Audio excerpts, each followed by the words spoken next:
This is The Dragon Scourge by M.R.R. Lopez. Chapter 11, Clear Water. The Clove turned and slowly made his way up the gentle sloping hill until he reached the dragon's sacred pond. The water was ever so clear and calm. The center of the pool was covered with lilies. As he approached the water's edge, he could see the bottom was lined with shimmering gold coins. The Clove's eyes widened in excitement, and he quickly stumbled into the water and began to fill his pockets. Though the water hissed and bubbled from his blood, the small pool remained cool and refreshing on the abrasions and cuts that covered his body. The Clove took his time cleaning up the wounds and washing the blood away. He couldn't remember feeling so tired and yet relieved at the same time. He swam out to the center of the pool and picked up the largest white lily he could find. But as much as he enjoyed swimming about in the water, it was soon time to leave. The Clove somberly looked down the hill to where the dragon had stood. He could see the charred remains of Shadow's black armor still on his knees, as if in silent prayer. He slowly made his way down the hill and reverently picked up Shadow's broadsword from the charred earth. Letting out a heavy sigh, he walked back over to where the dark knight knelt and thrust the tip of the sword into the ground in front of him and gently pressed his gauntlets back over the hilt, placing the sword back where he had found it. The Clove stared at the hollowed black suit and swallowed hard. He wasn't entirely sure what to say. "You damned old brave fool," he breathed into the wind before turning and plodding away. Not a soul stirred. The entire village was shut down and the windows boarded up. The Clove, however, noted that in the front of every door were baskets of fruit, vegetables, cheeses, hot bread, clothes, bandages, and other tokens and trinkets. He was not shy about accepting the gifts, and he loaded them up onto a cart pulled by a mule. To keep the lily alive, he set it in a bucket full of water and slowly drove the cart out of the village. The journey out of the valley took a while, but the Clove was not in a hurry, for he was well provisioned for the trip. It was a little strange for him. It had been a long time since things had gone so smoothly. His belly was full, and the weather was good, and his pockets were heavy with gold, and despite his wounds, his spirits were high. The Clove hummed a pleasant song as he bit into a fresh red apple. It tasted as sweet as his victory over the dragon. It wasn't long until the old boatman's shack came into view. The old man was still sitting on the edge of his dock, smoking his pipe and watching the cord and small barrel bobbing up and down in the murky waters. The Clove hopped off the cart, carrying a basket of fresh fruits and vegetables, over to the boatman. "You catch any gators yet?" he asked. The old man did not turn to look. He just made a cranky wave of his hand for the Clove to go away. But then the basket of ripe apples, pears, plums, avocados, tomatoes, sweet onions, and carrots landed beside him. The man lifted his bushy eyebrows, exposing dull blue eyes as he lifted the brim of his hat. The rough, gnarled fingers rummaged through the bright red tomatoes, purple plums, and bright green apples. His pipe clacked in his teeth as he plucked it out of his mouth and glanced over to the Clove, who was grinning ear to ear as he displayed his new tunic and trousers, along with the ivory-handed khopesh tucked in his belt.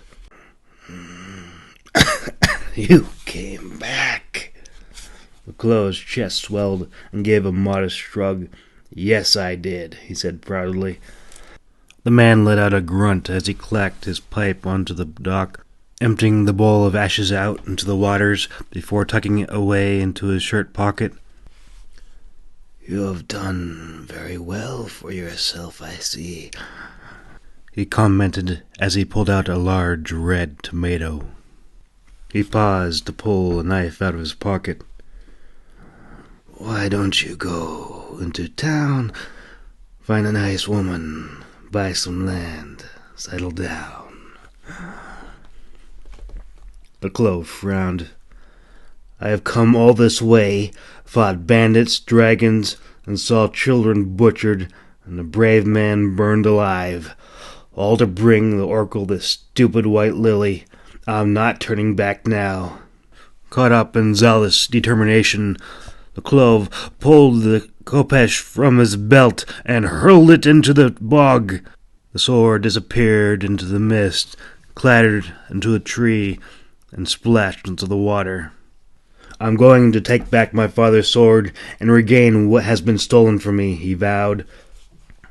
For a long time the boatman said nothing.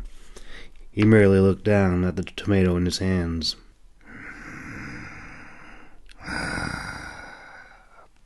"Be sure to tie the boat up when you come back." The Clove blinked, looked over at the drawn boat next to the dock, and nodded slowly. "I will," he assured him. And then he went back to the cart and pulled out the wooden bucket that held the white lily. He returned and carefully lowered it into the boat. Looking out into the gloomy gray haze, he pushed off from the dock and headed into the bog, alone. When he saw the firelight on the far shore, he was glad that this time he would not be swimming the rest of the way as he had done last time. Once he had tied off the boat, he picked up the wooden bucket and moved onward until his nostrils itched with the smell of magic. He paused, his sharp yellow eyes searching the gloom agitatedly. "I hate magic," he muttered under his breath. "Mortals! Rue thy mother's day. Have you a copper among you?" The Oracle's horrible, haunted voice sent ripples running throughout the bog's black waters. "No, just a white lily in a bucket. Let me pass," the Clove growled impatiently. "Enter." She beckoned. The Clove grunted and boldly passed through the willow branches. He entered the broken courtyard and tossed a gold coin into the fountain. "My name is Clove, and I have brought you a white lily from the dragon's sacred pool," he declared, but his focus quickly shifted toward his father's cutlass that was still held in place by the willow's long roots. The tall blue elf moved from the shadows. Her hollow black eye sockets gazed downward at the bold young warrior with surprise. "You throw dragon's gold into my fountain," she mused out loud.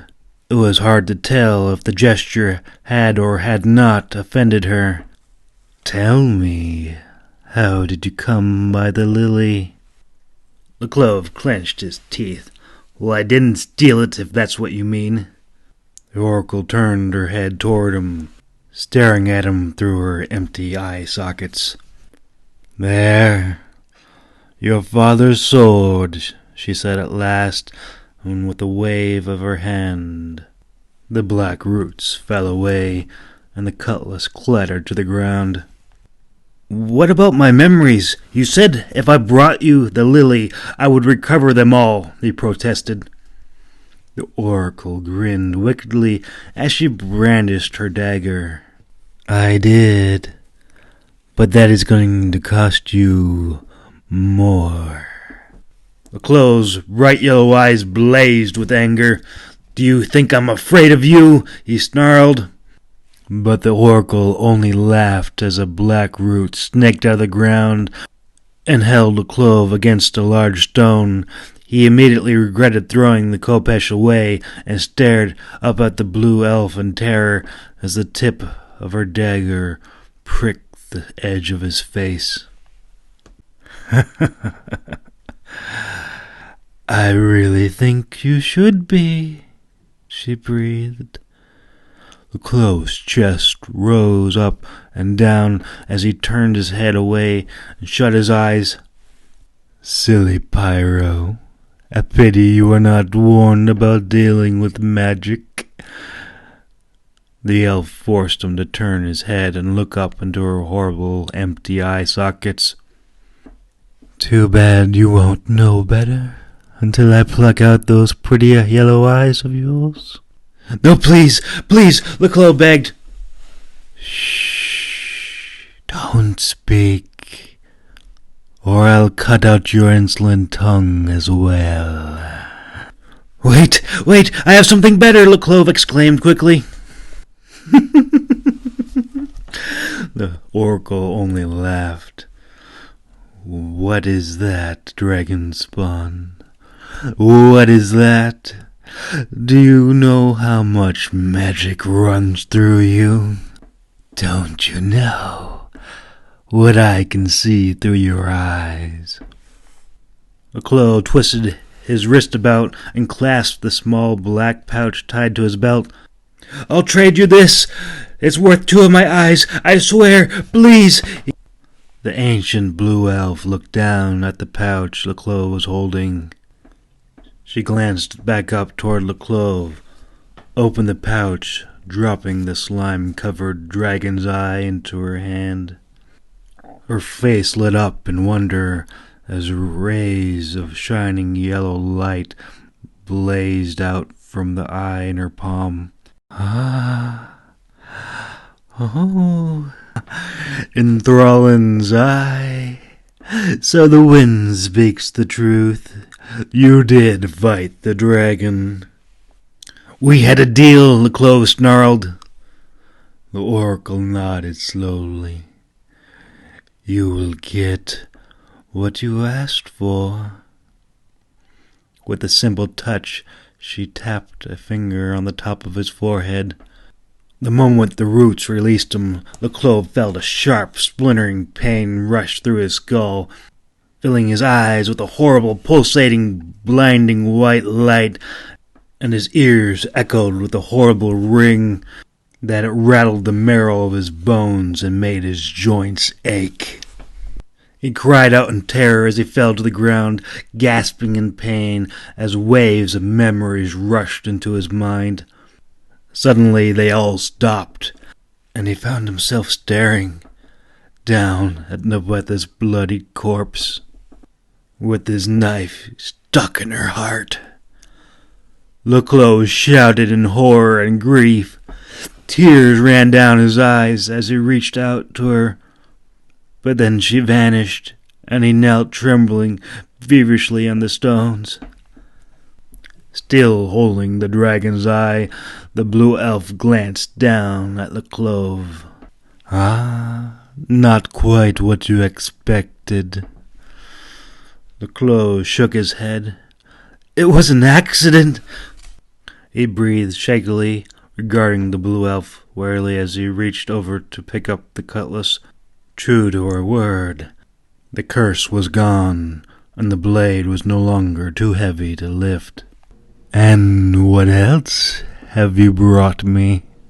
she asked in a dark, sing-song voice. The clove frowned. "For what?" he asked suspiciously. The blue elf leaned forward, shining Enthrallin's bright yellow eye upon him like a lantern, and with a dark whisper she said, "Your freedom." The clove shifted nervously as he slowly rose to his feet. "I have given all that you've asked for. What more do you want?" he demanded. The long optical nerves that still clung to the dragon's eye coiled around the blue elf's fingers, bonding to her flesh. When she spoke, Her voice was like a haunted wind. "Your heart." The Clove stiffened. His skin crawled beneath the dragon's eye. "Well, maybe we can work something out," he offered, looking for an excuse to get back to the boat as soon as possible. But the oracle only shook her head. "No, only your heart will do," she stated, pointing at the single large glowing dragon's eye toward the Clove's chest.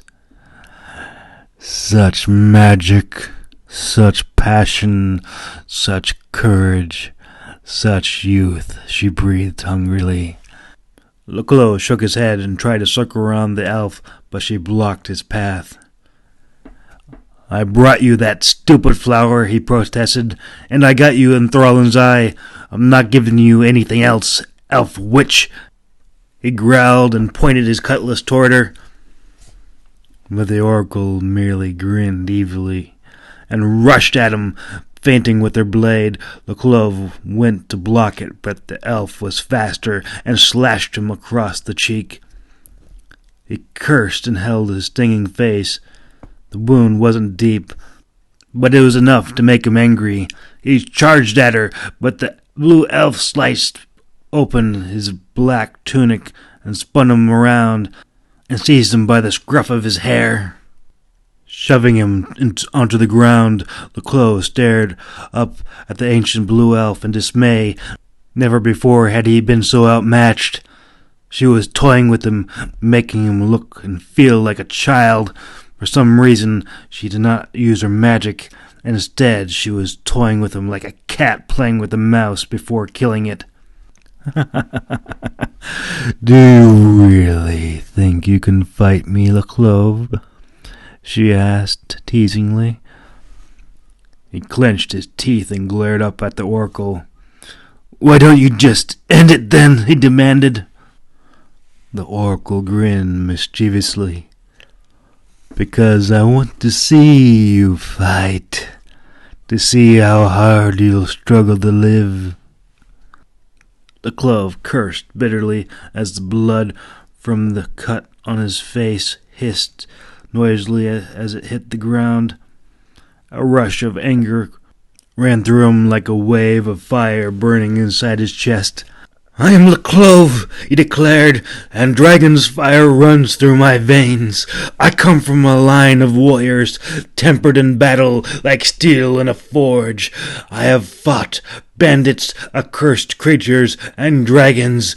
I will vanquish you," he vowed, rushing at her with the cutlass. But the only thing he cut was air. The elf pulled away from his sword and struck him with the flat of her dagger. Over and over. Finally, she took the dagger's handle and slugged him in the diaphragm, causing his lungs to spasm. Clove's eyes went wide in panic as he doubled over and collapsed, wheezing for air as he crawled about on the broken stone courtyard, choking and spitting up blood. "With this eye, I can see in you. I see your thoughts. I can see everything, past and future. You will not vanquish me. Every drop of your blood brings life to my lands. With the powers of the sacred lily and your still beating heart, I will restore my kingdom to its former glory. I will end this curse," she declared as she bent down and grabbed the Clove by his hair. "Don't struggle. You'll only shame yourself." The light in the Clove's yellow eyes faded, and he dropped his sword and gazed up at the elf's empty eye sockets. All of a sudden, he pulled his head back and spat his blood, sweat, and tears into her face. And when he did, something unexpected happened. The oracle's dagger clattered to the ground, and she reeled back, screaming as the pyro's hot, acidic blood burned into her skin. The Clove gasped in surprise, snatched up his father's sword, and bolted out of the courtyard. He ran to the wooden boat, began rowing like a madman, frantically splashing water and spinning his boat around, looking very much like a drunken water bug caught in a whirlpool. Until finally his arms caught up with his brain, and he quickly began rowing as fast as he could to get away. Finally, the Clove reached the old man's shack and shakily clambered up onto the dock. The Clove tied off the rope and glanced toward the ferryman who was sitting on his rocking chair. Hearing the disturbance in the water, the old man lifted the brim of his hat and took note of the Clove's ripped tunic and bloody face. He took a long, thoughtful drag at his pipe. I hope you don't mind. I untied your mule and took the liberty to finish off your provisions that you left. Heart still pounding and out of breath, the Clove merely nodded as he bent over to catch his breath. After the third day, I doubted that you would ever come back, the old man added. The Clove turned and stared at the boatman. The third day? He echoed. I was only gone a few hours. The old man let out a stream of gray smoke from his nostrils and nodded. Yes, in the bog, time works a little different, he commented, gesturing toward the sun. It is midday. If it was only a few hours later, it would be near dusk.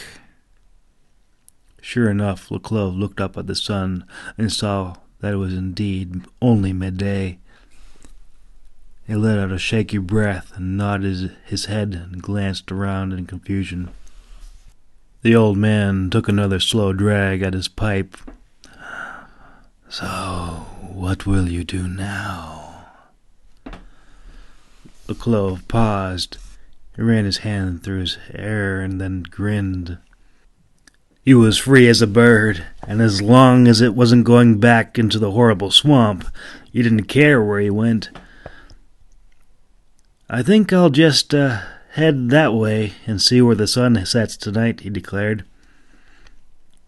The boatman nodded his head slowly, but then frowned as the young warrior abruptly turned and started walking down the road. Wait, what about your mule and your cart? He asked. The Clove turned his head and waved back in farewell. They'll slow me down. The day fades quickly, he shouted back, and then, picking up his pace, he raced into the western horizon.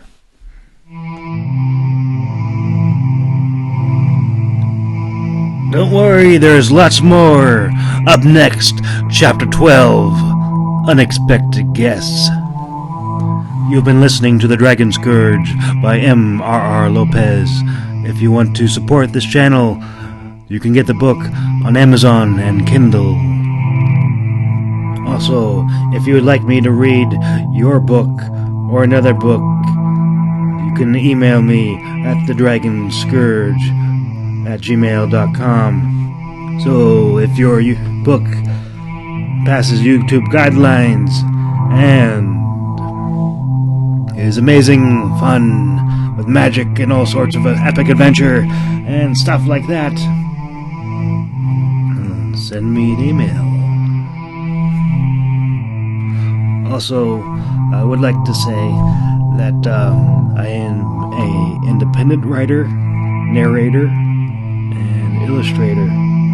I don't have any big box, technical support. It's just me and a microphone and sometimes a mostly quiet room.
Also, if you leave a positive review, and I would love to send you a signed paperback for free to show you my appreciation.